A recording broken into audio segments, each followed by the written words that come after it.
So William Henry Coombs, I always call him a man of mystery. He was born in 1816, probably November, according to his obituary, in England, either in Middlesex or St Pancras.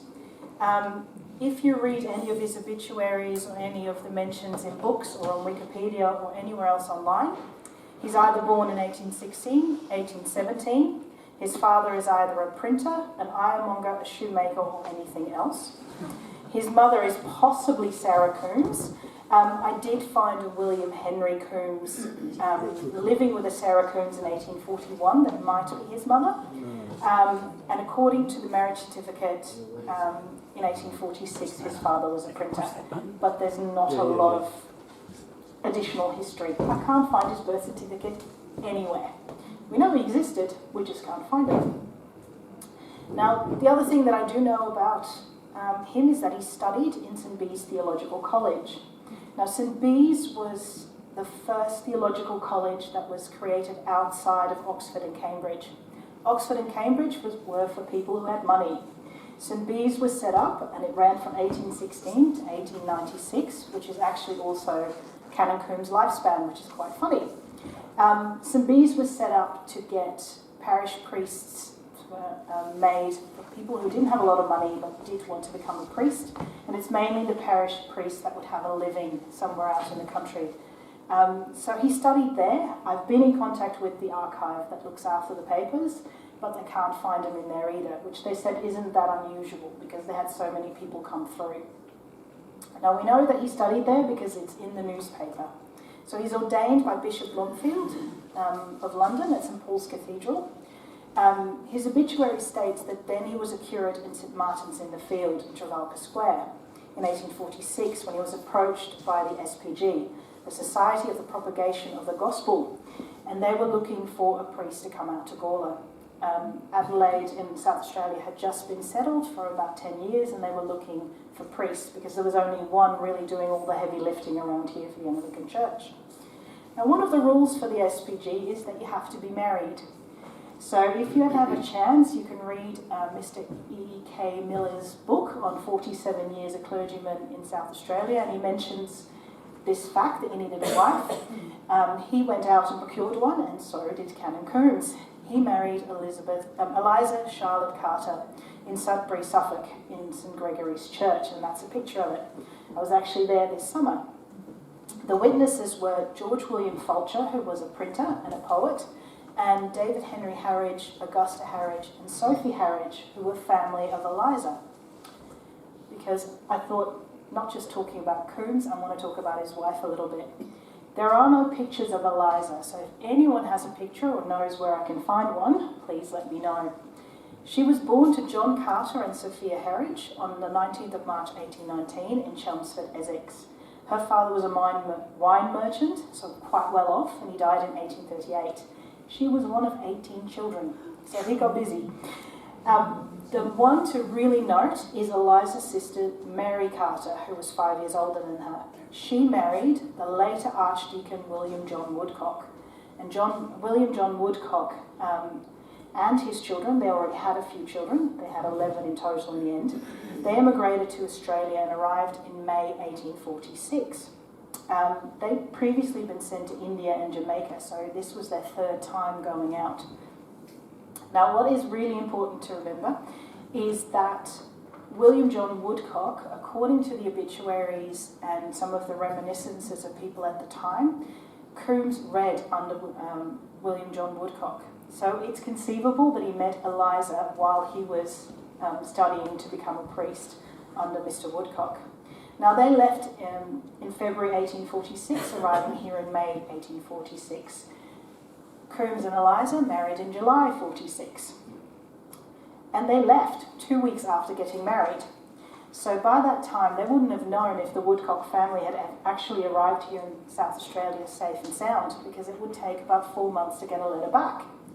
So they left on the 22nd of July, and 16 and a half weeks later, they arrived here in Port Adelaide. Now, Reverend Canon Coombs had to give reports back to the SPG to say, hey, I made it, and this is what I'm doing with your money. And he actually sent the first year of his diaries back to the SPG in London. They've been scanned in and they're available online if you're willing to pay for it, which I did.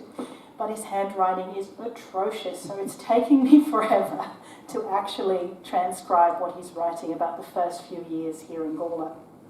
Here's you'll need to go back. Sorry, go forward a little bit. One more. Sorry, one more. This is his handwriting. So as you can see, it's really hard to read. It takes me about 2 nights to go through one page, sometimes even longer.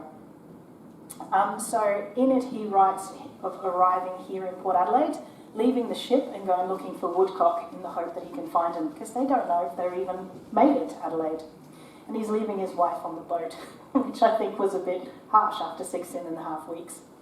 Now he gives his first sermon pretty quickly, within a week of arriving at Trinity Church, and then heads off to Gawler, and he resides at the Floraville property. In the letters that are part of this file, he says occasionally he has to vacate the Floraville property because the family wants it back, because they have guests coming. So I don't know where he's staying when that happens, but it does happen a number of times that he's kicked out because he hasn't got a parsonage yet. So I'm going to go quickly through what his life was like. So if we can go to the next slide. Yep.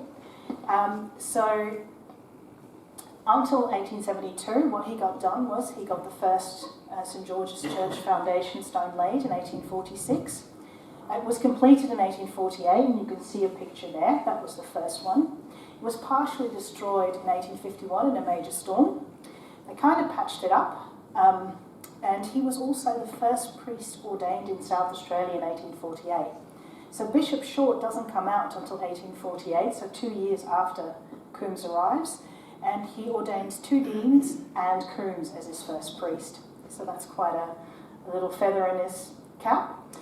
They complete the rectory or parsonage in 1848, so he finally has a place to live. It was called Gulfview, and there are no pictures available. So if anyone knows of a picture or even a drawing available of what it looked like, that will be awesome. He finished St George's Day School, which was opened in 1850. That used to be where the old tennis courts used to be. The foundation stone was laid for the second St George's Church in 1858. The cemetery opened, shout out to the cemetery, 1861. The St George's nave was completed and consecrated in 1864, so that's the large bit in the middle of St George's Church. The rest wouldn't be completed for another 20 years. And the church hall, which used to be a school, was completed in 1866. So he got an awful lot done in those first number of years. This is a picture, on the next one, this is a picture of him around that time in 1872. He's already got the nice big beard thing happening. He's financially secure at the time. He's providing mortgages with John Harvey of Salisbury to people in the area. So his name appears on a lot of land records of the time where he's holding the mortgage. So people are borrowing money from him. He's a member of building societies, of institutes, of all kinds of other things providing money. He was the first holder of the Allen Canonry, which was first elected by the Synod and its members. So that was kind of like if you were popular enough, you could become that. And he got it. And he was a member of the Dean and Chapter for 40 years in total, which is a very long time. So he's doing really well in 1872. Now, the trouble, it starts in May 1872 at the vestry meeting. If anyone here has ever attended a vestry meeting, you know that they can be rather interesting. Several people resigned from their post and refused to stand again. So it used to be really an honour to be part of, serving in the church, being a server, being a warden. And a couple of people say, no, I'm not doing this, I've heard bad stories, I don't want to be involved. So they have a whole discussion during the vestry. Unfortunately, not everything was minuted, drat. But they do accuse the people who are saying, we are against this, we think something's wrong. They say, give us evidence, have you seen it? Put your name to it. That's not done, but a motion of support is given to Reverend Canon Coombs. The resolution was proposed by Mr. Gome and seconded by Mr. Bright, saying that this vestry has every confidence in their incumbent, the Reverend Canon Coombs, that the cordial vote of thanks from this vestry be accorded to him. So they're all saying, it's all good, not a problem. Go to the next one. However, a few weeks later, complaints are made. They are sent to the bishop. So several charges are made, A through to H, and they're all signed and collected by Mr. H.E. Bright. And now Mr. Bright was quite an important man in the area. He got voted in the SA Parliament. He was also a minister at one point. His son, I believe, became mayor as well of Gawler at one point. And he signed all of these charges, and I'm going to go through the charges now. So charge A, you'll recognise a lot of these names of people who have street names here in Gawler. It was the who's who of Gawler. So Mr. Tardif stated he had not received enough house visits from Coombs, that the Canon visited regularly a Mrs. Clark on Goose Island, but never him, and he was the Sunday school teacher. On the 14th of June 1872, a boy of mine died, he said. Mr. Coombs has not visited my house since the affliction. After residing and attending the church in Gawler for 11 years, I have not seen Mr. Coombs only 3 times in my house. He did not recollect that I, as well as others, used to see him from my own doors, and several families, to the best of my belief, left the church not altogether from Mr. Coombs not visiting them. On one of Mr. Coombs' visits, both myself and wife are prepared to state that he was in a state of intoxication. This was in about January 1867.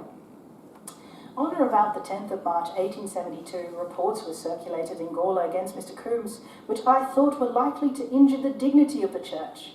I took the matter in hand myself, as I thought it was my bounden duty as a member of the church to uphold its dignity to the utmost of my power. Later I received a message from Mr. Coombs that if I did not attend church, I might not attend Sunday school.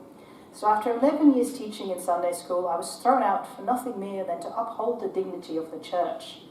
Mr. Tardif is rather strong in his opinions. Now the next charge, B, is that on the night of the decease of Mr. Clark, late of Goose Island, Reverend Canon Coombs was at the house of said Richard Clark and was then very much under the influence of drink. This fact can and will be deposed by Mr. Dobinson and Mr. Frank, and can also be by Mr. David Gray, who's now reciting on the Broughton Road. Mr. Dobinson will also state that on Saturday evening, a few weeks after the death of Mr. Clark, he saw Canon Coombs leaving the house, Mr. Clark at Goose Island, also under the influence of drink, and that added to the previous statement caused Mr. Dobinson and family to cease in their attendance at the church, having previously been regular attendants of St. George's Church. Goose Island features a lot. Charge C is from a Mr. Thomas Clark, farmer near Smithfield, formerly an attendant of St. George's Church. He will be able to prove, and also his wife, that one occasion about 3 years since, when the Reverend Canon Coombs was returning from Salisbury, he called at his house and behaved in a very unseemly manner. As much so that on the return home of Mr. Clark, his wife immediately told him what had occurred. A letter was then sent to Canon Coombs, forbidding him ever to enter the house again, and then said Thomas Clark and family have ceased attending the church. This was also signed by Mr. Bright. Now the next one is in multiple parts, again about Goose Island. It was done by Mr. Marson. He said that at various and frequent times he observed Canon Coombs calling at the house of a person named Mrs. Clark, resident of Goose Island. Mr. Marson at that period living in the next house. The Canon Coombs visits often extended from midday till late in the evening at the said Mrs. Clark's. This is within Mr. Marson's knowledge, that Canon Coombs during these protracted visits was ascended in a most unseemly indulgence of intoxicating liquor. That Mr. Marson, as an attendant at divine worship at St. George's, had an equal right and claim to Canon Coombs' attention in his pastoral capacity, and that although Canon Coombs was in the habit of calling at the house of Mrs. Clark, as often as 3 times a week, yet he only entered Mr. Marson's house once, when he was sent for to administer baptism to a child not expected to recover. This child died October 16th. Mr. Marson became so disgusted with this conduct at the house of Mrs. Clark that he found it impossible to attend the church. Then his wife also features. We are very fortunate in all of these testimonies and these charges that the women of Gawler actually feature quite a bit, which I find very funny, and also very nice to actually hear the women of Gawler. Mrs. Marson's wife of the aforementioned Mr. Marson, fully corroborates the statements and is prepared to give personal testimony. She will also certify to the correctness of the following, that on one occasion during a severe illness that befell Mrs. Clark, Mrs. Marson saw Canon Coombs with a bottle of brandy in one hand and a glass of brandy in the other in Mrs. Clark's house. Mrs. Marson heard Canon Coombs urging Mrs. Clark to drink. Mrs. Smith, Mrs. Clark's daughter, begged him to desist. He then tried to persuade Mrs. Smith to drink, but she declined, saying, "No, thank you, Reverend Canon, I had rather not." He then asked Mr. King, a man who lives with Mrs. Clark, the scandal, to take it. He also refused. The Canon then said, "Well, if you won't drink it, I will drink it myself," which he did. Mrs. Marson affirms this was witnessed by several other persons in her company at the time. So you can almost hear the scandal. And the last one, Mrs. Yanis, wife of Tin Yanis, Goose Island, states that on or about the 9th of April 1872, at a little past 11 o'clock, she saw, it being a bright moonlit night, Canon Coombs run in front of a house, staggering to and fro as if drunk, that he nearly fell down hard. And Henry Mills Sadler, also being there at the same time and place, saw Canon Coombs staggering along the footings and stumbling in such a way as to convince him that Canon Coombs was intoxicated. So we've got him going to Goose Island quite a bit, according to these testimonies. Now, charge E is again on Goose Island. So I don't know what he was doing on Goose Island so much, but they have got some things to say about it. Now, Goose Island at the time was a more poorer area of Gawler, and you can read in the newspapers that there were some houses that were selling sly grog on the side. Whether or not this was what was happening, I can't attest to. I can only tell you what the charges are. So Mrs. Rebecca Wilkinson, widow, residing on Goose Island, states that on or about the 9th of January 1872, she, hearing that Mrs. Clark, an old friend and neighbour, was at the point of death, went for the first time since living on Goose Island to see her. After being in the house since 10 minutes, and while sitting at the head of the bed near the sick woman, Canon Coombs entered the room and exclaimed, "Oh, my computer just died," in an excited manner, "Who have we here?" and at once said, "No one can be allowed to remain here." Mrs. Wilkinson, being the only person present, and having just previously offered some attention to the sick woman, felt much hurt at the way that Canon Coombs addressed her, as she expresses it, so unlike his usual quiet, gentlemanly manners. On this, Mrs. Wilkinson left the sick room and went in the kitchen of the house to make Mrs. Smith, Mrs. Clark's daughter, aware that she was leaving the house. While speaking to Mrs. Smith, she was again spoken to by Canon Coombs in a most rude and threatening manner, telling her that to save further trouble she had better get out of the house at once. Mrs. Smith explained to Canon Coombs who Mrs. Wilkinson was, and was much distressed at the way Canon Coombs treated Mrs. Wilkinson. He still insisted on her leaving the house immediately to avoid further trouble, by which Mrs. Wilkinson understood that he would put her out if she did not go. His excited manner in stomping about the room and gestures led Mrs. Wilkinson to believe that he would exert force if she did not go, upon which she left at once. This occurred about 8 o'clock at night. Now we come to a really interesting one, which is this particular charge, and this Leonard S. Burton, one of the trustees of St. George's Church, has ceased attending divine service for several years when the Reverend Canon Coombs officiates, and is prepared to give his reasons for doing so. Unfortunately, nowhere in the file does he give reasons. There is no evidence he was ever interviewed or ever talked to, and I find that really annoying because I would really like to know. So if you go to the next one. Mr. Oldham also reports to us that a few evenings before the departures of Mrs. Buchan to England, he was visiting at the Bank of Australia, Gawler, when the Reverend Canon Coombs called in and was under the influence of drink. Now, some of you may know that Mr. Buchan was the manager of the bank who died unexpectedly and is buried in the cemetery, and his tombstone marker says that the money was raised by friends that it was erected, and his wife then went back to England with her, I believe, about 8 or 9 children, because they had a lot of children. And this one's the last one, also one of the interesting ones, that Mr. Martin, one of the trustees of St. George's Church, has ceased to attend the church on account of some conduct of the Reverend Canon Coombs, but about which he states that as it is a private matter, he will only tell the canon of it in the presence of another minister. And he also states that since he ceased personally attending, the canon has not visited his house. If he had, he would have told him the reason. Again, maddeningly, there is nothing in the file to say that they ever spoke to him. So we don't know why Mr. Martin stopped attending church, which is really annoying. All right, if we go to the next one. So this is the main charge. So this is the letter from the file. And it's addressed to the bishop, and they say, "We, the undersigned, being pew and seat members of St. George's Church, do hereby make a complaint against the Reverend Canon Coombs. 1, that we are informed that he has been seen at various times under the influence of drink.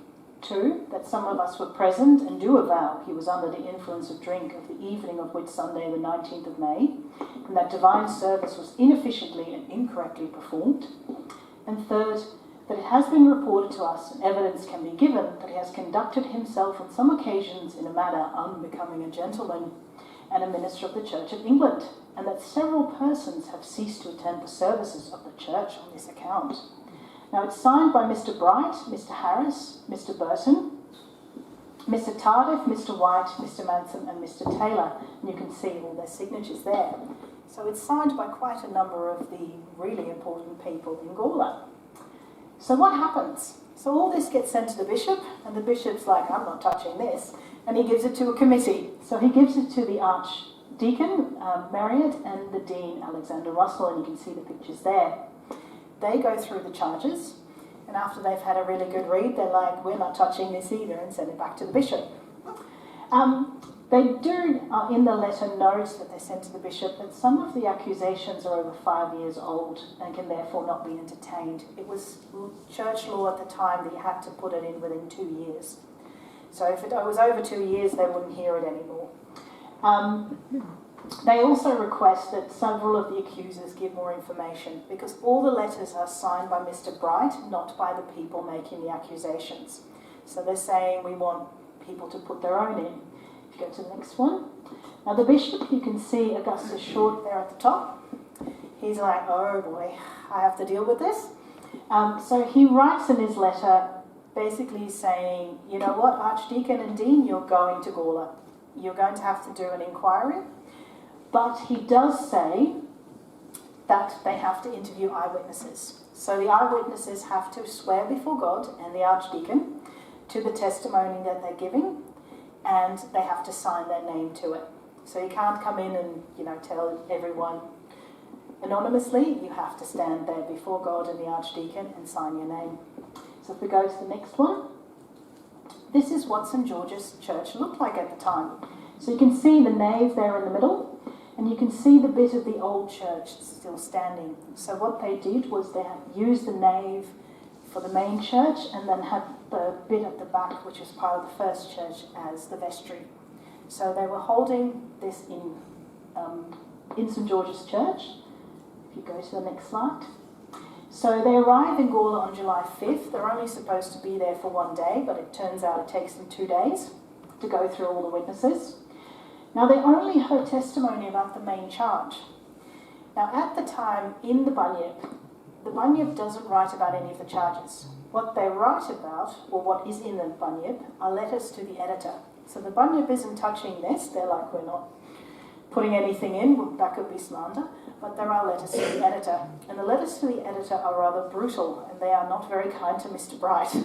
They call him all kinds of things, including that he's taken money from the public purse, he's a scoundrel, this can't be said about the poor canon, how dare you, those kinds of things. It would seem that a lot of people who did put the charges in have gone, "This is way too hot for us to handle, we are not going anywhere near it." The only charge that they are hearing is the main charge. Now, the accusers basically have been told, "You don't have witnesses, so we can't hear some of these charges." They're like, "We didn't have enough time."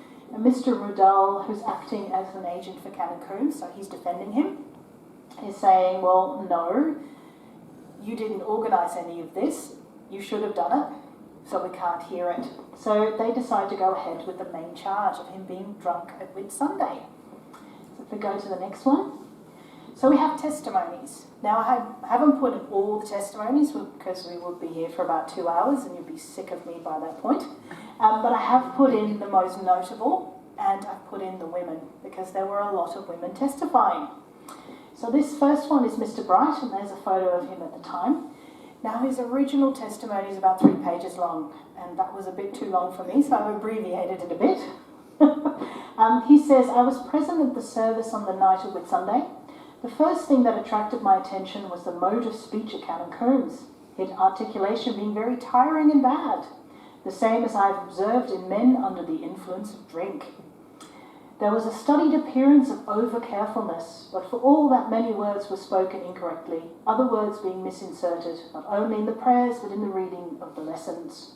When the prayers were concluded, it was with a certain amount of difficulty and with a staggering gait that the canon left the reading desk to go to the vestry and change his vestments.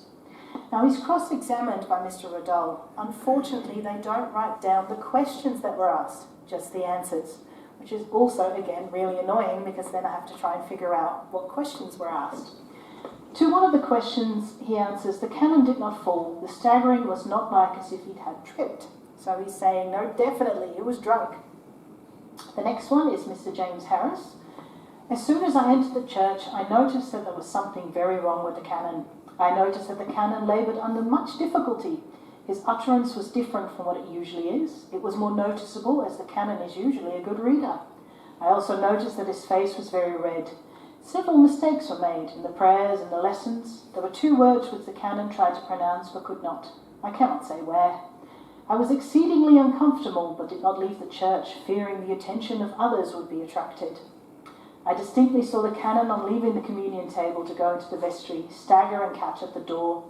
I noticed the same difficulty during the sermon, but it was wearing off. It appeared to me that the canon could not see to read what he had written. So Mr. Harris is backing up Mr. Bright, going, I think there's something wrong. Now Mr. Mamson of Gawler, he said he noticed Canon Coombs came in the church with a very red face and could not get words out distinctly. It never entered my head that he was worse for liquor at the time. Now Mr. Riddell asked several questions, and the answer is, I commenced to write something about Reverend Canon Coombs the times when I heard Mr. Bright Jr. say that he was worse for liquor, implying that maybe Mr. Bright might have pushed him a little bit towards it.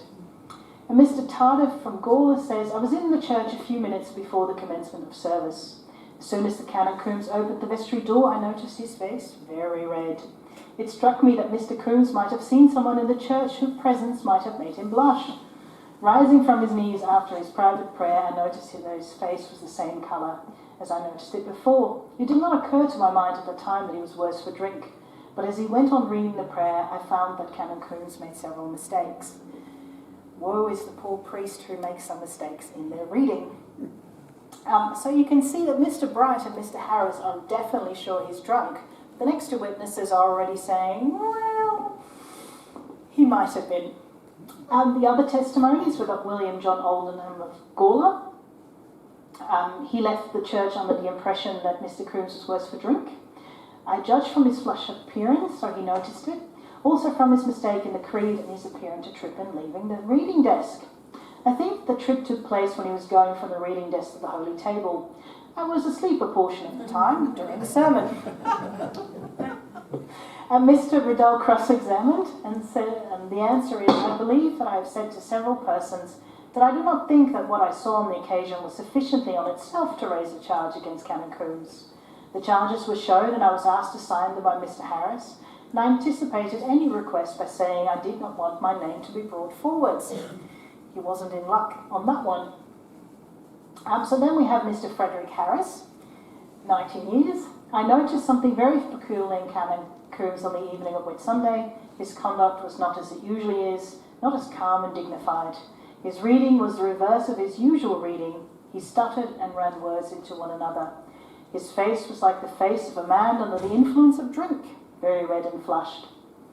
And then Kelly Joseph Garuta Gawler. I was present at St. George's Church on the evening of Whitsunday. I believe that Canon Coombs was under the influence of drink that evening. From his flushed countenance, a mistake made in the creed is in some prayers. I cannot say what prayer. I prayed the mistake in the creed.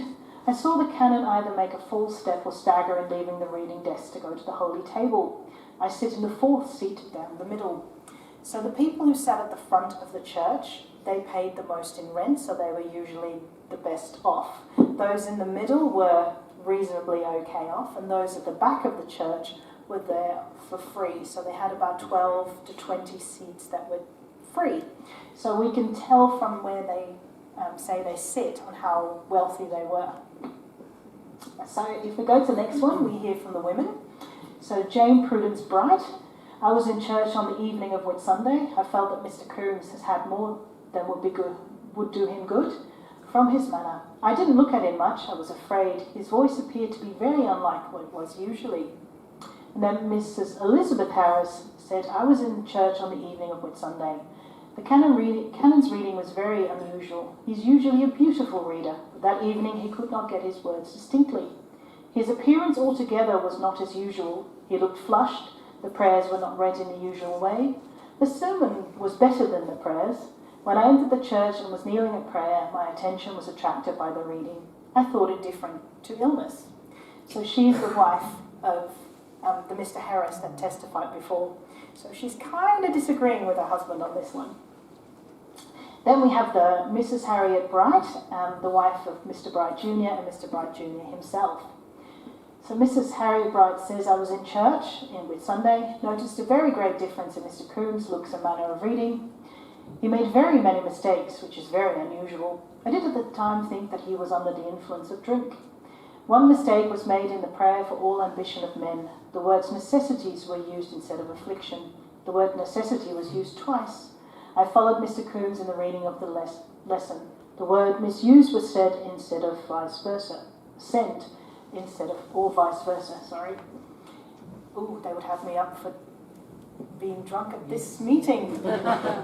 And Henry Edward Bright said, almost immediately after I went in, I noticed that there was a peculiarity in the manner of Canon Coombs. Upon looking at him, I felt convinced he had too much to drink. The appearance of his face was flushed, his utterance thick and very studied. I also noticed he made several mistakes, a thing very unusual to him. In going into the pulpit, he appeared to take firmer grip of the rails than usual. He might have been very tired, or there might have been other reasons. So again, the son of Mr. Bright isn't too sure either. Now, the defence testimonies are also very interesting. So there's only a few, there is a number of testimonies against Canon Coombs, but there are a lot more testimonies in defence of Canon Coombs. Mr. Phil Sell is interesting because he's the verger of St. George's Church.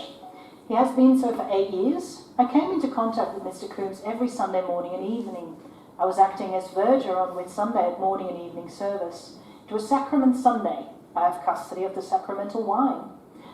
I poured wine into a flagon on that day. I put away the wine after service. I always do this. I remember Mr. Coombs coming in the church on the evening of Whitsunday. I spoke to him in the vestry before the service, as I always do. I compared the time with him, according to the usual custom. I did not notice anything in peculiar Mr. Coombs' appearance or mode of speech. I was in the church during the service. I did not notice anything in peculiar in which the service was performed. I sit at the back seat of all. I have the view of the whole church. I can hear well, though not so distinctly as in the upper part of the church. I did not notice any special peculiarity in the mode in which the service was performed. Mr. Coombs did not consume wine after the morning service. I think that if Mr. Coombs had been under the influence of drink, I would have noticed it. And then William Henry Gome. He's the senior church warden. It's his 4th year in office. He attended the church in the morning and evening, and after the sacrament was administered, I saw Canon Coombs, and in reference of consumption of the remainder of the consecrated wine, it is custom of the church for Mr. Coombs to hand the chalice to me. On this day, he took the other chalice. There was about a quarter of a wine glass in it when it was handed to me. I attended service in the evening. I was one of those who collected the offertory. The only thing I noticed was 1 or 2 mistakes in reciting the prayers. I did not notice particularly what the mistakes were. One occurred in the creed. It's the only one particularly worth of notice. Mr. Coombs did not give me any idea of him being under the influence of drink. It is customary for Mr. Coombs to hand the warden the chalice containing the offertory and from one of them to follow in the vestry. I did so on this occasion. And then count the money and enter it into the vestry offertory book. When we went out of the church, we walked down together along the old church, and twice a conversation took place with reference to the weather. While I was counting the money, Mr. Coombs remarked he had had to visit a sick person on the way home and complained of feeling unwell. So we have some more. Mr. Helfers remembers it. He attended, Mr. Coombs attended at my home on that day. He attended to christen my child and another child. It was about 1 o'clock he performed the ceremony. After the service, he took a very small glass of sherry. I joined with him. No one has been to my house since to inquire about the circumstance. You can almost tell he's a bit disappointed by that people haven't come round to talk to him. We've got Edward Squire of Gawler, who's the postmaster. Shout out to Martin. I remember with Sunday last, in the afternoon of that day, I took lunch at Mr. Coombs' parsonage during a shower of rain. Mr. Squire and Mr. Muldean were with me. It was about 3:30 or 4 o'clock. I saw Canon Coombs. After we'd been there for some time, Mr. Coombs asked Mr. Muldean to have some cake. He then brought them some apples instead, and invited Mr. Squires to take some wine. I had some, Mr. Squires took none. Mr. Coombs took half a glass of clarified wine. Mr. Coombs said he'd had a very trying day, but he had performed 2 full services and had been to a christening and a sickbed. He did not appear to be under the influence of drink. Certainly not. This is with an exclamation mark in the paperwork. So Mary Ann Smith, she's a servant in the employ of Mr. James Harris, so we can imagine this would cause a little bit of ruction later on. She remembers Whitsunday because she had a cousin at the time labouring under a very severe illness. Her name is Mrs. Smith, and I've wondered if that is the same Mrs. Smith that was the daughter of Mrs. Clark. She attended church at the evening service. I did not notice anything indicating the canon was under the influence of drink. After leaving church, I went straight to my cousin's. Mr. Coombs came there that evening almost as soon as I did. He came inside the home, he went into the sick room, and he said that he found her a little better than she was in the morning. He offered a short prayer with her, but said he could not worry her that evening by praying longer with her, but would pray for her. He remained there for 20 minutes to half an hour. I was with Mr. Coombs all the time that he was in the house. Being very near to Mr. Coombs, I did not discern the slightest of him having taken too much drink. And then we have William Smith, who's the husband. He's a labouring man. My wife was labouring under a very severe illness, supposed to be dangerous. My wife wished to see Mr. Coombs and went to fetch him a few minutes before 7 o'clock in the morning. Mr. Coombs came down about a quarter of an hour. After I reached him, I saw Mr. Coombs again the same evening. About 8 o'clock he came to my house. He went into the sick room, offered a short prayer, said he did not think it fitting to weary my wife with too long a prayer at the time. Mr. Coombs was talking to me a few minutes about attending church. I made a little excuse, and Mr. Coombs told me that there were some free sittings and that I mustn't mind about being poor, which I thought was a bit harsh. I saw no signs and had no suspicions of Mr. Coombs having taken too much drink. I can tell when I see a man who has taken too much. Now, Mr. Bright cross-examines. Again, we don't know what he said, but the answer is Mr. Coombs complained in the morning that he had a severe cold coming on him. I didn't hear him complain of illness in the evening. I would have felt deeply hurt at the idea of a clergyman under the influence of drink coming to pray with my wife. Then we have Miss Mary Wood of Gawler. So there's a lot of women in these testimonies. So he must have been popular with the women. She was in church on the evening of that day. I noticed nothing in the way in which the service was performed. Canon Coombs to suggest the idea that he had taken too much drink. My seat is the first from the reading desk and in front of it, so she's actually quite wealthy. At the service, I accompanied Mr. Coombs to the parsonage. Mr. Coombs said that he had called for him at the vestry, but they had called for him at the vestry, but he was not ready to come then, for he had to visit a sick person. Mr. Coombs came in about 9 o'clock. When he came home, he said he was tired and complained of chillness. He also appeared tired. He said that he thought he had a cold and not been well in a day or two. We had a little conversation, and after that we had supper. I should have been greatly surprised if I'd been told Mr. Coombs had been under the influence of drink that evening. His face was occasionally flushed, and I attributed it to the cold. It was flushed occasionally during the service and after the return to the parsonage. I remember distinctly that he complained of being chilly. So Thomas Jackson, he is one of the choir of St. George's. He says, I noticed nothing in the way in which the service was conducted suggested of Mr. Coombs being under the influence of drink. I was sitting in the gallery in the second seat in the front of the gallery. From my position, I could hear Mr. Coombs distinctly. I paid particular attention to the sermon on account of it being a feast day. I didn't discern anything during the service to interrupt in any way the service of the choir. And then he goes on to say that on the day after Whitsunday, I was invited by Mr. Coombs to inspect the harmonium presented to him by the congregation. He complained then of the indisposition under which he was labouring on the Sunday evening. So he's saying, I was sick on Sunday.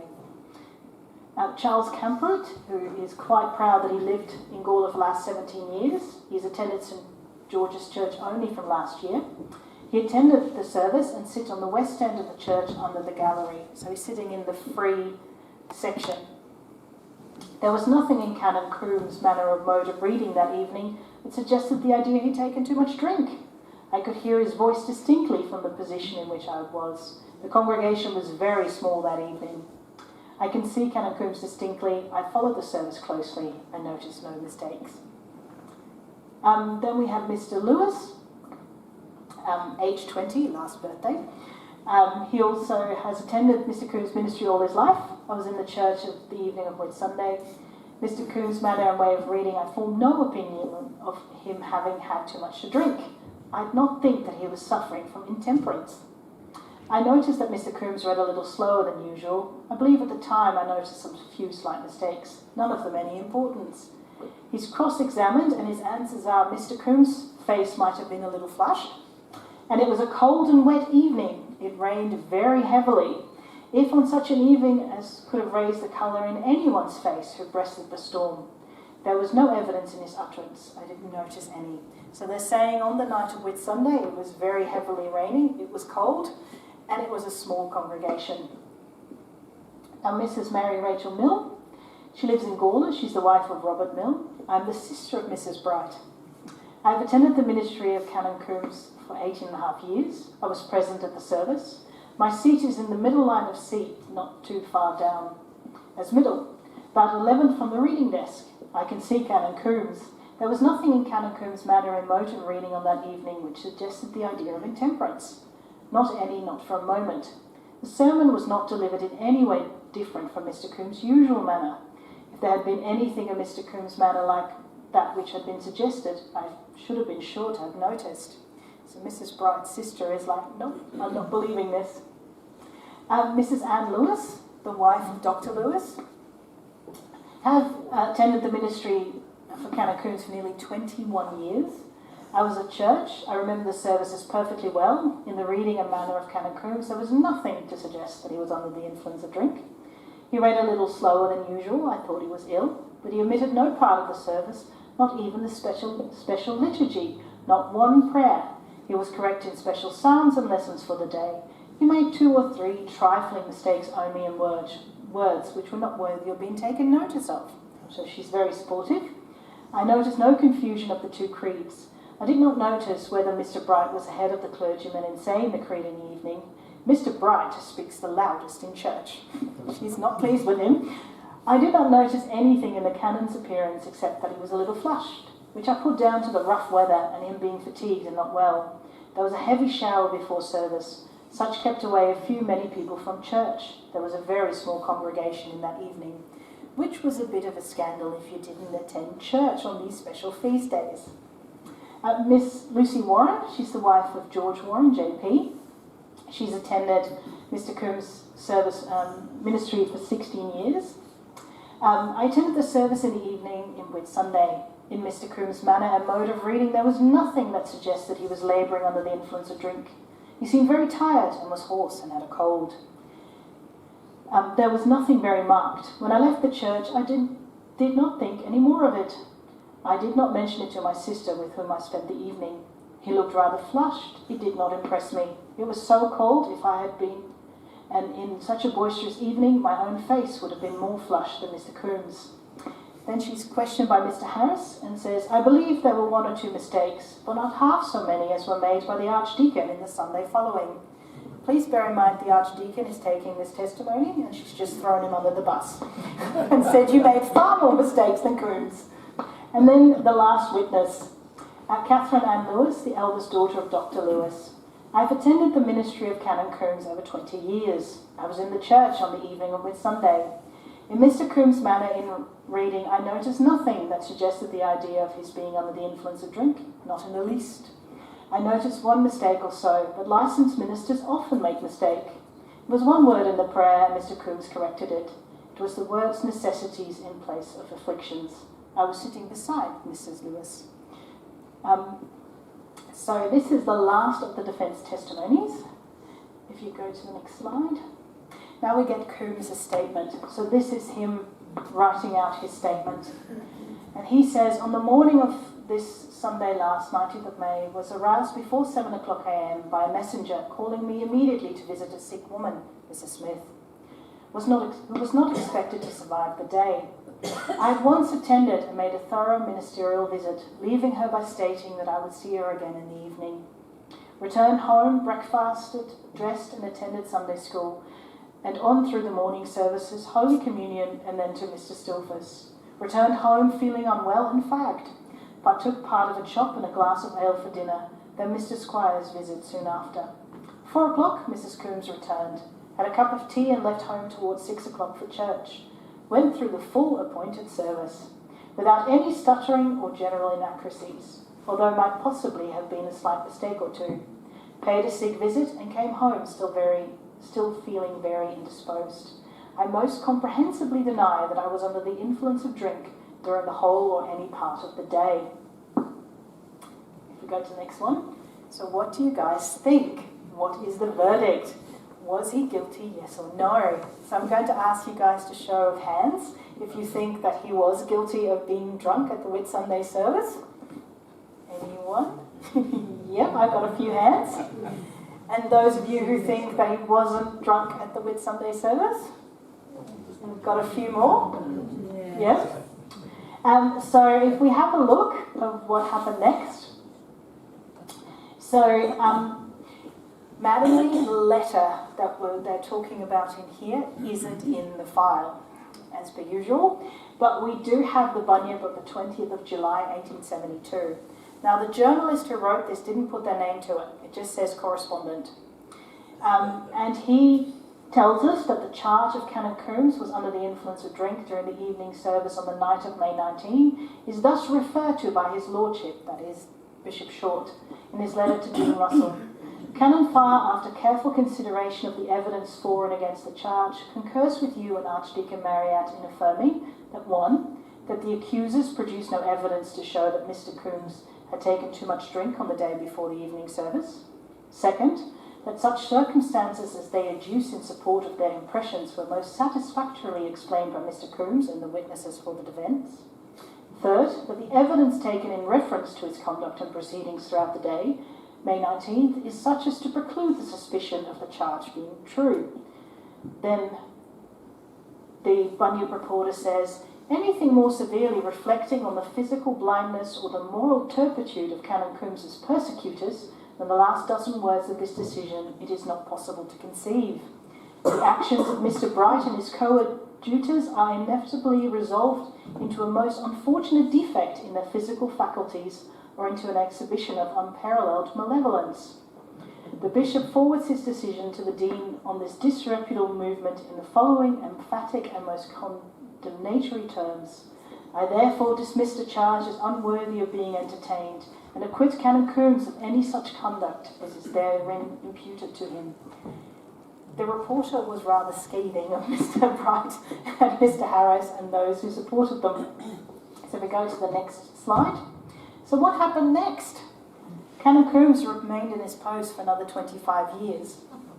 He received a testimonial in April 1873 from the congregation and larger Gawler community, including a document signed by all expressing sentiments of the highest regard for Canon Coombs. Signees such as Mr. Duffield, Mr. Pyle, Mr. Thornley, Mr. Lewis, and a whole others. There's an article that's about that long with names listed of people who signed it. And Bishop Short created the Honorary Coombs Canonry in 1881, appointed by Bishop Short. So Bishop Short did still think highly of him 9 years later and actually named a canonry after him. What is the canonry? So you've got like the Allen Canonry, so it's named when a person is named a canon, they named them after a particular person. So there was the Allen Canonry, which Coombs got, and then they also named one in his honour. So they would then make a canon. Coombs. Yep. So the next slide. So this picture I thought was rather interesting. It's from about 1896. At the back we've got Mr. Lewis, Mr. Dunn, the Reverend A. Chignall, who was the curate at the time, because Coombs, 2 years before his death, finally agreed to get some help because he was doing it all by himself. We've got Mr. Croft from the post office, Mr. Holwell, an architect, and Mr. Horn. And sitting at the front is James Martin, Canon Coombs, and Mr. Bright. So we can only assume that they made up at some point. So I've got this picture, and on the back it's got a label of who's who, so I've used that. So if we go to the next slide. So what happened next to Canon Coombs? He died on the 23rd of September 1896 at 3 o'clock in the morning at Gawler. He was taken ill on Tuesday the 22nd of September, and the cause of death was certified by Doctors Dawes and Covington to failure of the heart's action. So basically he had a heart attack, his heart stopped. He died 2 months before his 80th birthday and 3 months before his jubilee of his connection with St George's in December. He actually already made it because he first came out and did his very first service in about September, October of 1896, but they were talking about when St George's had its stone laid and when the first congregation really met on the site. At that point, he'd been a member of the Deaner chapter for 40 years and had baptised nearly 6,000 children. He'd been very busy. If you read some of the baptismal books at the time, people would come to Gawler once or twice a year. They'd bring their whole families and he would baptise 27 to 30 children in one go on one Sunday. And he'd do about 10 weddings at the same time. So he was very busy on particular Sundays. And if we go to the next slide. So his funeral, at 2 o'clock, the remains were conveyed from the parsonage of Gawler East to St George's Church, a large number of vehicles following. When the hearse reached the edifice, it was met at the west gate by the clergy and choir, who preceded the coffin, borne by several young men of the church through the north door, so through the main door that we have now. After the service by Archdeacon Dove, the clergy and choir left the church singing Nuno Dimittis.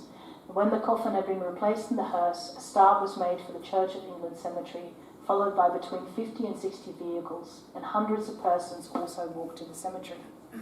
So it was a very big funeral. If we go to the next. So he is buried right here in the middle, and there's a picture of him that most people know.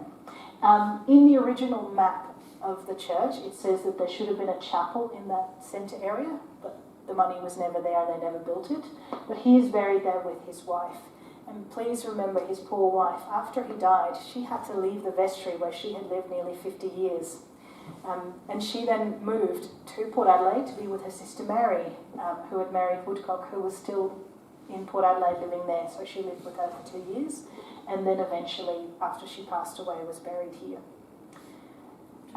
So yeah, that is the case against him, and me talking an awful lot. I'm hoping that I can get some more research done on him. If you do a search in Trove on the Reverend Coombs and Gawler, you get about 40,000 articles, so I have some reading to do. And the transcribing of his diary, there's over 350 pages that I still need to do, so that's taking me a little bit.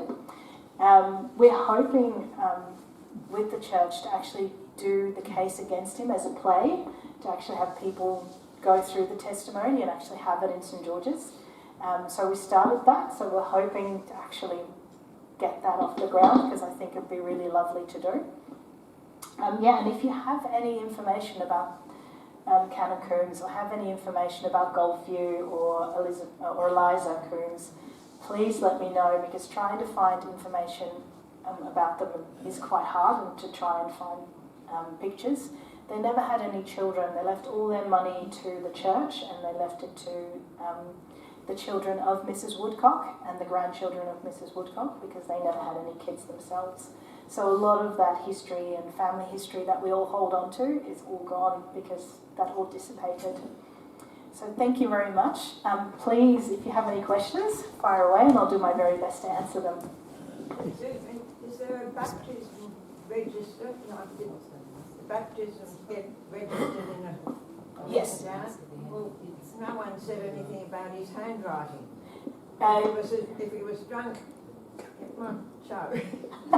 His handwriting was poor to begin with, so if you read any of the handwriting in his baptism and even in the death registry, the burial registry, it gets progressively worse over the years, and his handwriting wasn't the beautiful loopy handwriting, it was more of a scrawl to begin with. So I always have a lot of difficulty trying to figure out what he was writing, so it would have been hard. Cody, you have a question. So, at the time of the incident, do you know what percentage of the town would have been that the Anglicans would have been supporting, as opposed to other denominations? They did have a large majority because a lot of English people came out, the Anglican Church, but there was also some other local churches here. So there were the Catholics who were opposite, and there were also the Methodists that were around. Congregational, Yeah, the Congregational, Presbyterian. So there was a real mix. Coombs at the start, because he was one of the few priests in the northern area of South Australia, he would do a lot of burials and marriages and baptisms, even for those who were not technically in the church, because there was nowhere else for them to go. If you look at the burial register, Coombs would bury those who were Anglican, and those who weren't, he was still allowed to be buried in the cemetery. He just wouldn't be the one conducting the service, and they were always conducted by Mr. Barrett. So I can always tell who wasn't baptised or who wasn't Anglican if it's Mr. Barrett conducting the service. Okay. Yes. Thank you. I thought that was really interesting. Just a question. The two women that were sick, the one that he visited a lot Yep. and wanted a woman to leave the room. Then you hear the statement when the word dangerous, it was a dangerous illness. Yep. Then Mrs. Smith gets sick. The child is sick.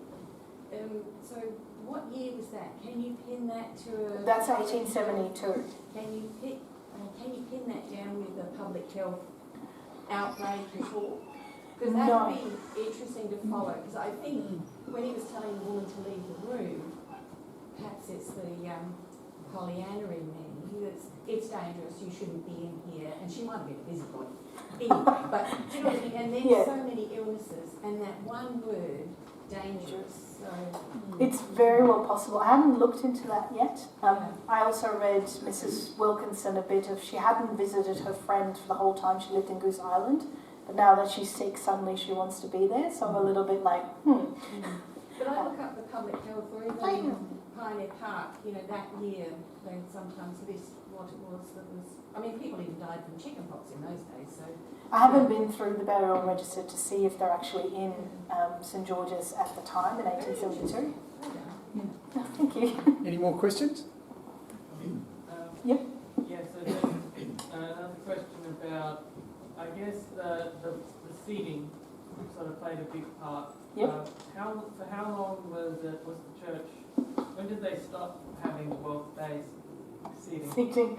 I'm not entirely sure when it finished, but it was certainly a big thing during Coombs' time, because he mentions it multiple times in his correspondence with the SPG to say that he's got enough seat and pews that were rented. I'm not entirely... I think after he died, they made changes to it. He was very much of the old school. Although liberal in other ways, he allowed unbaptised people to be buried in consecrated ground, which was a bit of a grey area at the time. And I think he had as long as the bishop doesn't know, it doesn't bother the bishop.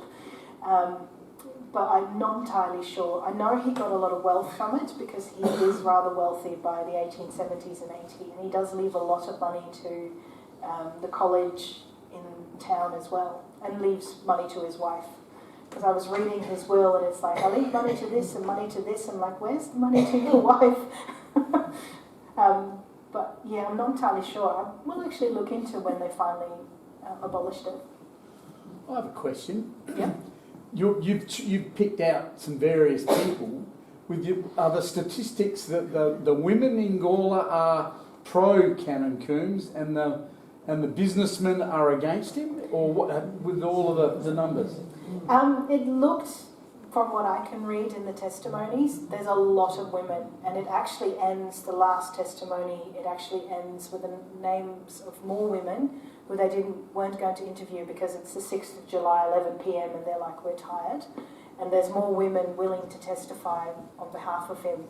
So he must have been really good with the women in Gawler. that point, being brought up Catholic, it was normally the women that went to church and less of the men. Yeah. So perhaps you're biased thinking that there's a lot of women that like him. It's just, I don't know what it's like now at church. More women than men, yeah. I don't think it's changed much in that. You reckon it's the statistics at the time? It was the women that were in the church, so they had the opinion. Less, not saying men don't go, but if don't. Yeah.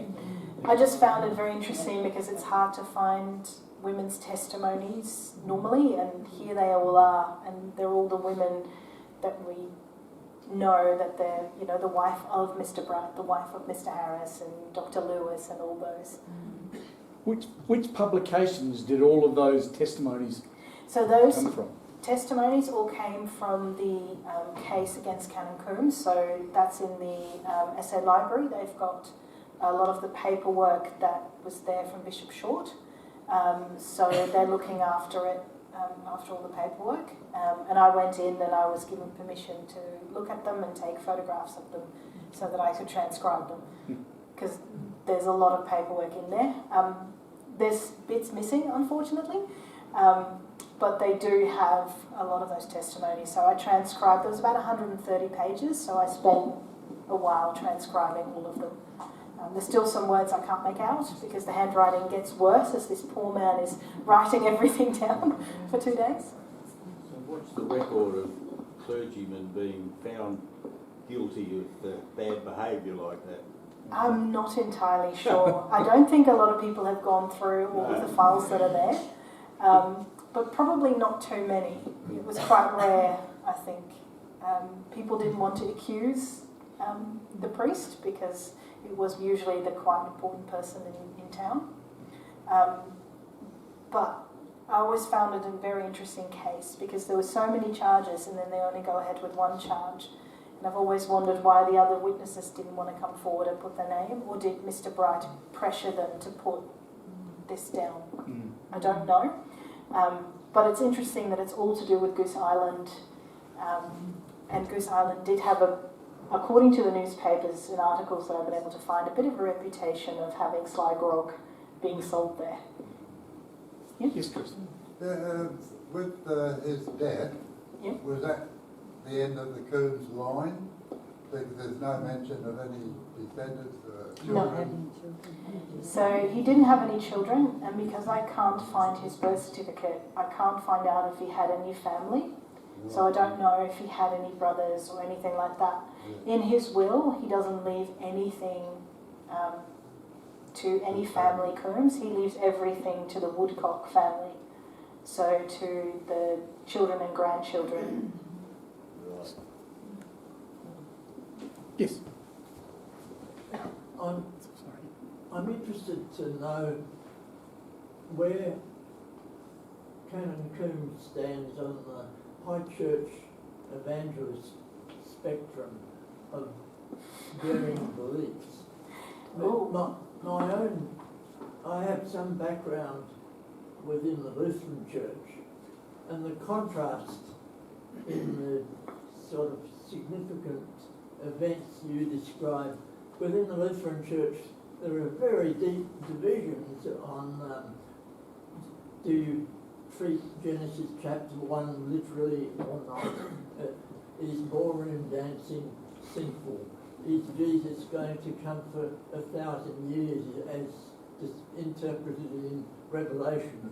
And they will fight to the extent that if there's a disagreement, they form another church across the road. But the contrast here is one of unison, but I do understand that there are differences in the high church evangelist spectrum. Can you comment?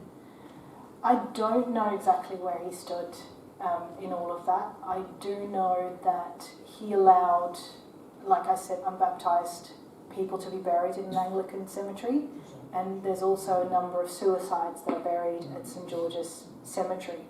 which he either allowed or condoned. So I think he was a little bit liberal on that, and from the amount of people that he baptised, he seemed to have taken also a liberal view on whether or not you were Anglican or just Christian, and off you go through the baptismal font. Same with marriages. So from that I interpret that he was relatively pragmatic. I don't know the rest of it. I know that he sponsored a Trinity scholarship that was once a year to have someone say a sermon in regards to Trinity, to the Holy Trinity. So I don't know much more, sorry. Yes. He could have also had an affliction or an illness that they didn't know about then that we would know now, such as a slight stroke or something that mimics sort of the drunken over drinking. So diabetes, anything that they wouldn't know then. It's all possible. The one thing that we do see, he never has anything else said against him. So there's no other rumblings, there's no other letters that I've found so far. True, I still need to go through the dean and chapter letters for 40 years to see if he features in them. But there's nothing else in the files that I've found so far where he's even accused or that there's a hint. So I would assume that after this... Yeah, so I don't know. Yes, Ross. I just noticed his wife doesn't seem to be involved very much. Nothing much is sort of said about her, is there? No, so we do... Did they get on? I don't know. Eliza Coombs is a bit of a mystery. We know she liked to play music, so she was an organist in the church. We know that she played music, that she was involved in a lot of charities to do with children. But there's not much else about Eliza. She's not really mentioned anywhere else. The same with there's no pictures, there's no... in her obituary they call her a kind woman, and that's it. And it's like, well, she was here for nearly 50 years, so surely there's more about her, but there's very little. And that's why I included at least a bit of a slide to say, hey, she was important too. There is an anecdotal story in one of the newspapers that she would bring lunch with her when she came down from Goldview, so she didn't have to walk up the hill every time for lunch. So she would go into town and then stay in town and then at the end of the day come back. But that's really the only stories that we have. No, I just thought he had to be married to sort of come out here. Yep. And he just sort of married her on the rebound, and then she was just someone in the background. I don't know. So I think at the time, Eliza, she was born in 1819, so she was about 27 when she got married, so she would have been an old spinster at the time. We know that she had a bit of money because her father was a wine merchant and he left a will, so he left money to all of them. But she was living with the Harridge family, so that was family of her mother, so she was probably considered herself a burden on the family. We know that she probably met him because of her sister Mary and the Reverend Woodcock.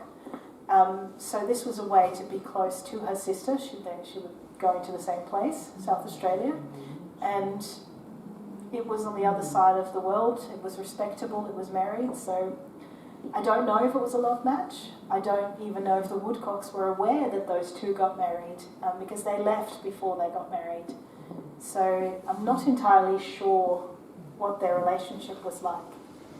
But it is kind of sad they never had children. If you look online to all of the family histories of the Carter family, the rest of the family has an abundance of children, just like Mary, 11, and yeah, she's the only one who doesn't, so...